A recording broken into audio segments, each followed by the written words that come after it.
480 Hz, 2K. The highest refresh rate we've seen at OLED, instant response times, stunning color, 2K sharpness. It's the peak of competitive gaming. I'm gonna walk you through some of my experiences and a few of the things I've noticed with this monitor. First things first, this is a WOLED panel, and it is a matte coating screen. That being said, this is probably my favorite version of WOLED so far. Because they redid the Subpixel Layout, the text clarity and overall sharpness is very high. My personal preference thus far has been glossy, but with this monitor, it becomes a non-issue for me. Personally, let me know if you guys like these, but I really hate this ASUS chin. I love how LG's been doing their monitors with almost no branding and just absolutely thin bezels. I also don't mind the OSD, and here are all the settings that I've seen with it. I tried the VRR anti-flicker, and the feature is working pretty well, but this is all just for my minimal testing, and I'd love to see what you guys think of it. Now, the 480 Hz refresh rate, there are only a couple games that you could run at these high refresh rates. Games like Warzone and Apex are already capped at 300 FPS, and even with lower FPS, you still will get a tiny boost in response time, but an issue is you will be getting screen tearing if your FPS is running at lower than native refresh rate, and enabling VRR introduces input lag, which kind of negates the effects of trying to get a better response time out of these higher refresh rate monitors. In my opinion, in a game like Valorant where motion clarity is not as big of a difference as response time, when moving between targets, I don't notice a big difference, but when doing large movements, I can notice enemies just a tiny bit better. I would say if you're in the top 2 to 5% of any game, or especially games that run at this high frame rate,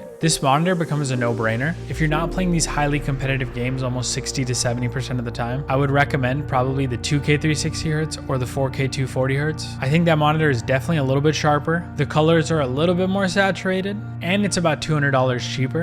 And I think if you're playing games that don't even run at these high frame rates, the 4K 240 Hz OLED monitor is a no-brainer. And I think if you're on a budget, there aren't really very budget-friendly OLED options right now. I'm truly hoping in the next year or two, as OLED becomes more popular, the sweet spot of 2K 240 Hz starts becoming standard, and you'll be able to get a monitor for $300 to $500. I will say, seeing this monitor priced around the $1,000 mark after tax is a bit of a punch to the gut. I don't know if I could personally recommend this for most people. I'm gonna be keeping my 4K 240 Hz monitor. Even though in games that I play competitively, I do notice a difference, I don't want to give up that high quality for when I'm doing my editing projects, or for the games that I just recently started playing, which are not competitive but more single player story based. As I've been streaming more games like Cyberpunk, I noticed the 4K and the 32 inch are just incredibly immersive. Please let me know what you guys think, which monitor you'd pick. I'd love to have a discussion in the comments, and you guys can directly ask me many questions. I have a lot of experience with a lot of different peripherals and a lot of different monitors, and I'm always willing to help. Really appreciate all your support on the videos. Thank you guys so much, and have a great day.